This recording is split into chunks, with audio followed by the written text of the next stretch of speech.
Student ये आपका class 10th science और चैप्टर है लाइट वाला।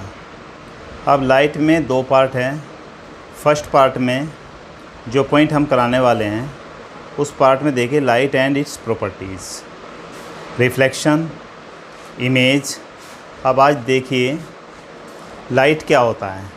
आप रोज़ देखते हैं लाइट, रोज़ सूर्य निकलता है या आप लाइट जलाते हैं, अंधेरे कमरे में गए तो वहाँ पर आपको लाइट ऑन किया, स्विच ऑन किया तो एकदम से बल्ब जल जाता है और बल्ब से आपको रोशनी होती है और सब कुछ दिखाई देता है।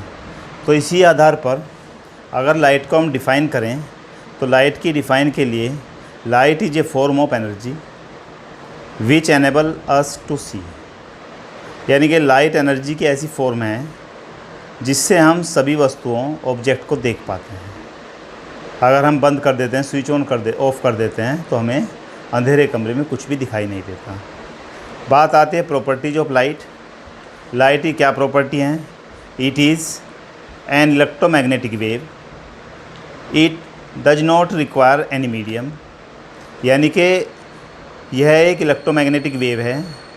जो इलेक्ट्रोमैग्नेटिक वेव होती है उन्हें ट्रेवल करने के लिए, यानी कि चलने के लिए किसी भी मीडियम की नीड नहीं होती, उन्हें किसी भी मीडियम की आवश्यकता नहीं होती। यानी लाइट वैक्यूम में भी ट्रेवल कर सकता है। देखा होगा आपने, सन से हमारे पास तक आने में लाइट को कोई भी मीडियम नहीं है और हमारे पास तक आ जाती है। इसलिए हम कहते हैं कि light an electromagnetic wave, it does not require any medium. Second property, light tends to travel in straight line. Light सीधी लाइन में ट्रेवल करती है, चलती है। आपने देखा होगा, हम इसकी एक एक्टिविटी जूनियर क्लास में की थी। हम अगर 3 कार्डबोर्ड लें और तीनों में एक होल कर दें और हम एक कैंडल को बर्न करें, कैंडल को जलाएं और उसके सामने हम कैंडल को रख दें और तीनों के तीनों होल, तीनों कार्डबोर्ड में जो होल किए थे वे एक सीध में होंगे तो हमें लाइट दिखाई देगी। और यदि हम कार्डबोर्ड को ऊपर नीचे कर देंगे, यानी कि होल उनके आप सीधे नहीं होंगे, तो हमें वो बर्निंग कैंडल, जलती हुई कैंडल दिखाई नहीं देगी। तो इसका means light tends to travel in straight line. Third property है इट हैज़ ड्यूल नेचर। इसकी ड्यूल नेचर आती है, इसको आगे हम वो डिस्कस करेंगे डिटेल में। एक तो वेव और एक प्रॉपर्टी, दोनों फॉर्म होती है। फोर्थ इसका है light cast shadow. This means light shadow बनाती है। जिस तरफ लाइट सोर्स होता है, मान लिया हमारा एक बल्ब लगा हुआ है, उसके अपोजिट साइड में शैडो बनती है। तो इसका when light falls on surface, जब लाइट किसी सरफेस पर गिरती है, यदि सरफेस शाइनी है, चमकीला होता है, मान ले जाए 2 तरह की सरफेस होती है, एक रफ़ सरफेस होती है और एक शाइनी सरफेस होती है। जब कोई लाइट किसी सरफेस पर गिरती है, यदि सरफेस शाइनी है तो लाइट उस पर स्ट्राइक होकर दूसरी डायरेक्शन, यानी कि उसी डायरेक्शन में मुड़ जाएगी, तब हम कहेंगे लाइट का रिफ्लेक्शन हो रहा है और उसे कहेंगे रिफ्लेक्शन ऑफ लाइट। मान लिया जाए लाइट है और किसी शाइन सरफेस पर गिरी और वहाँ से वो दूसरी साइड में या उसी साइड में मुड़ जाती है, तो उसे हम क्या कहते हैं? Reflection of light. दूसरी कंडीशन, यदि सरफेस ट्रांसपेरेंट है, देखिए रिफ्लेक्शन वाली बात आपको समझ में आ गई होगी। अब ट्रांसपेरेंट है, 2 कंडीशन है। फर्स्ट कंडीशन में शाइन सरफेस था, लाइट उस पर गिरी और उसी डायरेक्शन में मुड़ गई, तो ये क्या कहलाता है? रिफ्लेक्शन कहलाता है। और दूसरी कंडीशन है, यदि कोई लाइट किसी ट्रांसपेरेंट मीडियम, यानी ट्रांसपेरेंट का मतलब जैसे कि हम एक लेंस ले लेते हैं, किसी आर पार दिखने वाली वस्तु पर गिरती है, तो क्या होता है? लाइट उसे क्रॉस करके आगे निकल जाती है, यानी कि बाउंसिंग बैक नहीं होती, और हम कहेंगे कि लाइट का रिफ्लेक्शन हो रहा है। अब देखिए, आपको रिफ्लेक्शन की बात भी समझ में आ गई होगी और रिफ्लेक्शन की बात भी समझ में आ गई होगी। फिर दोबारा से मैं रिपीट करूं, रिफ्लेक्शन होता है जब कोई लाइट किसी शाइनी सरफेस पर गिरती है और बाउंसिंग बैक हो जाती है, मुड़ जाती है उसी डायरेक्शन में, तो वह कहलाती है रिफ्लेक्शन। और यदि किसी ट्रांसपेरेंट मीडियम पर गिरती है, ट्रांसपेरेंट मीडियम होता है जिसमें आर पार दिखाई देता है, तो उसमें वह आर दूसरी तरफ चली जाती है, तो उसे कहते हैं हम रिफ्लेक्शन। अब हम बात करते हैं रिफ्लेक्शन ऑफ लाइट की। पहला पार्ट रिफ्लेक्शन ऑफ लाइट है, आगे रिफ्रैक्शन ऑफ लाइट आएगा।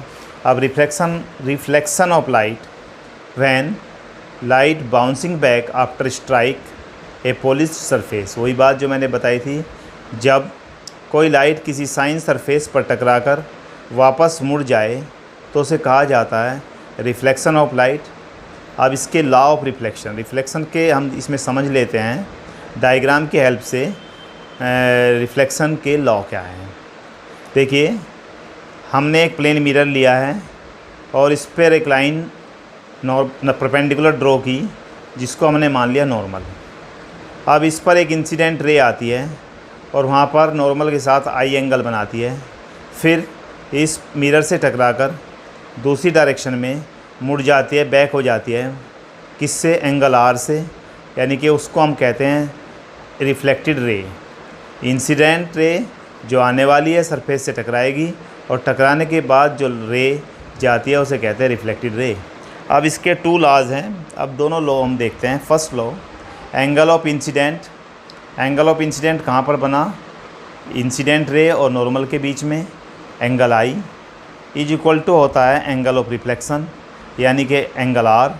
एंगल आर कौन सा होता है? नॉर्मल और रिफ्लेक्टेड रे के बीच जो एंगल बनता है उसे एंगल आर कहते हैं, यानी कि angle I is equal to angle R. First law हो गया। सेकंड लॉ हम देखते हैं, the incident ray, reflected ray and the normal at the point of incident. कहाँ पर होता है? तीनों के तीनों उस पॉइंट पर होता है जहाँ इंसिडेंट पॉइंट ऑफ इंसिडेंट होता है। All lie in the same plane, तीनों की तीनों एक ही प्लेन में लाई करते हैं। अब हमारा सबसे इम्पोर्टेंट पॉइंट था लॉ ऑफ रिफ्लेक्शन भी हो गया। अब हम आगे नेक्स्ट उस पर डिस्कस करते हैं इमेज पर। Image, it is a point where at least 2 light ray actually meet और अपीयर टू मीट, यानी कि डेफिनेशन होगी इमेज की, इसको हम समझाते हैं।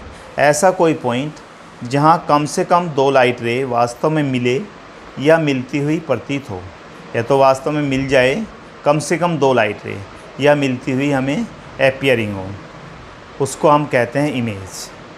और अब टाइप देखते हैं इमेज के टाइप। इमेज 2 टाइप्स की होती है, 2 प्रकार की होती है। First real image, second virtual image.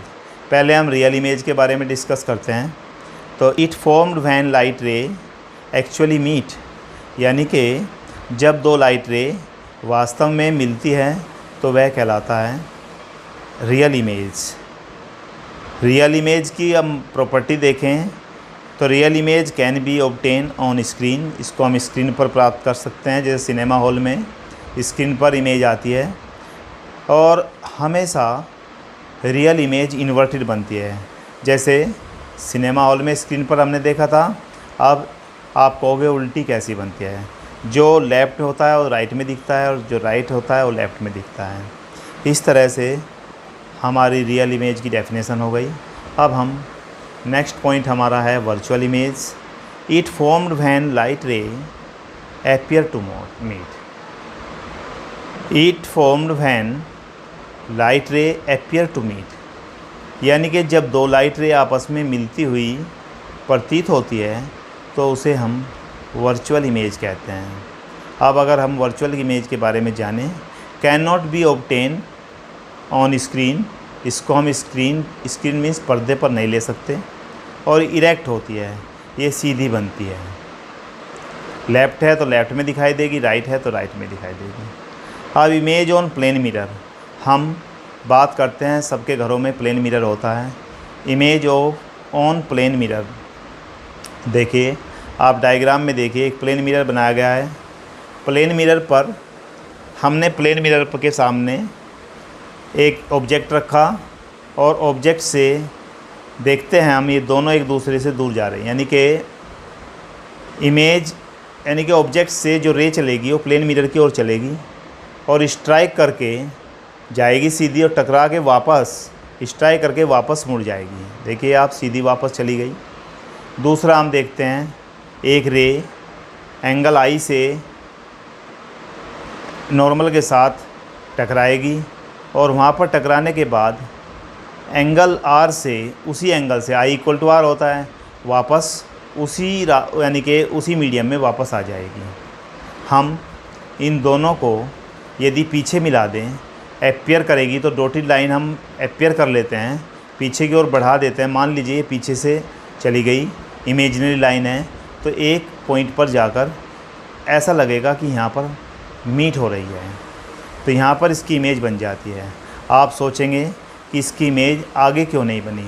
अब देखिए आप, ऊपर वाली इमेज जो स्ट्राइक होकर सीधी आई थी वो भी ऐसी चली गई, और जो एंगल बनाती हुई रे आई है वो दोनों रे आपस में दूर होती जा रही हैं। जैसे जैसे ये दोनों एक दूसरे से दूर होती जा रही है, जैसे जैसे आगे जाएंगी दूर होती, कहीं भी मिलने वाली बात आएगी नहीं।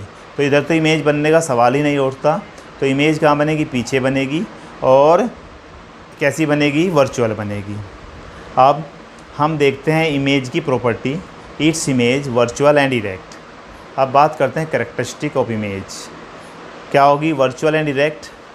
आपको वर्चुअल का मीन समझ में आ गया होगा, वर्चुअल क्या होता है, और इरेक्ट माने सीधी होती है। Second, equal to the object. मान लिया जाए हमारा ऑब्जेक्ट 1 मीटर का है तो इमेज भी 1 मीटर की ही बनेगी। ऐसा नहीं कि हम जितनी हमारी ऑब्जेक्ट है उससे छोटी या बड़ी बनती है। Behind the same distance as the object. जैसे कि हम मिरर के सामने 1 मीटर दूर खड़े हैं तो हमारी इमेज भी आप देखेंगे मिरर के पीछे 1 मीटर दूरी बनेगी। यानी कि इसका मतलब ये हो गया, जहाँ हमारा ऑब्जेक्ट है और जहाँ हमारी इमेज है वहाँ पर दोनों का अगर हम डिस्टेंस देखें तो डबल हो जाता है। मान लिया जाए हम मिरर से 1 मीटर दूर खड़े हैं, इमेज भी मिरर से 1 मीटर दूर बनी है, तो डिस्टेंस पूछ ली जाए मिरर इमेज और ऑब्जेक्ट के बीच में, इमेज और ऑब्जेक्ट के बीच में डिस्टेंस पूछा जाए तो क्या हो जाएगा? 2 मीटर हो जाएगा। लेटरली इन्वर्टेड बनती है। लेटरली इन्वर्टेड का मतलब होता है लेफ़्ट का राइट और राइट का लेफ़्ट दिखाई देता है। एज द, यानी कि मिरर के जितने डिस्टेंस पर ऑब्जेक्ट होता है उतने ही दूरी पर इमेज बनेगी। आप देख रहे हैं इसमें एक प्लेन मिरर दिखाया मैंने, और उससे हमने मान लिया एक ऑब्जेक्ट 1 मीटर रखा है, इमेज भी पीछे 1 मीटर दूरी पर बनी, और इन दोनों के बीच की डिस्टेंस कितनी है? 2 मीटर है। अब लेटरली इन्वर्टेड के बारे में हम डिस्कस करते हैं, यानी कि लेटरली इन्वर्जन क्या होता है। अब आप देखेंगे, देखिए, क्योंकि लेटरली इन्वर्टेड आया, आपने सोचा होगा लेटरली इन्वर्टेड क्या होता है, इसके बारे में हम बात करते हैं। Apparent reversal of the mirror image left to right when compared with the object. यानी कि जब प्लेन मिरर पर बनी इमेज को कंपेयर किया जाता है तो वह रिवर्स होते हुए दिखाई देती है। यानी कि लेफ़्ट का राइट दिखाई देता है, राइट का लेफ़्ट दिखाई देता है। यानी कि लेटरल इन्वर्जन क्या है? अपीयरेंट प्रतीत होता है, reversal of mirror image left and right when compared with object. अब जैसे कि हमने एक बीच में प्लेन मिरर रखा है और एक तरफ लिखा है मैंने ग्रीन बोर्ड, ये राइट। अब दूसरी तरफ देखिए, जो लेफ़्ट में वर्ड्स हैं वो राइट में दिखाई दे रहे हैं, जो राइट में है वो लेफ़्ट में दिखाई दे रहे हैं। GREEN देखिए उल्टा दिखाई, यानी कि लेफ़्ट का राइट में, राइट का लेफ़्ट में दिख रहा है, ऐसे ही बोर्ड दिख रहा है। GL दूसरी ओर GR राइट में है, तो लेफ़्ट वाले राइट में दिखेंगे, राइट वाले लेफ़्ट में दिखेंगे। अब आपको पता चल गया होगा लेटरल इन्वर्जन क्या होता है। अब इसका यूज कहाँ है? एम्बुलेंस में प्लेन मिरर से अगर देखते हैं हम तो एम्बुलेंस में क्या लिखा होता है? जहाँ A लेफ़्ट में होता है वो राइट में चला जाता है, और जहाँ E राइट में होता है वह लेफ़्ट में आ जाता है। यानी कि लेफ़्ट वाला राइट में और राइट वाला लेफ़्ट में दिखेगा। आपको मैंने इसमें डायग्राम दिखाया, एम्बुलेंस खड़ी हुई दिखाई दी है और उसमें प्लेन मिरर से देखते हुए उसका इन्वर्जन, लेटरल इन्वर्जन भी दिखा है। अब हम बात करेंगे स्फेरिकल मिरर की, और स्फेरिकल मिरर की बात हम नेक्स्ट पार्ट में करेंगे। इस वीडियो में आप लेटरल इन्वर्जन तक ही देखेंगे। थैंक यू बेटा।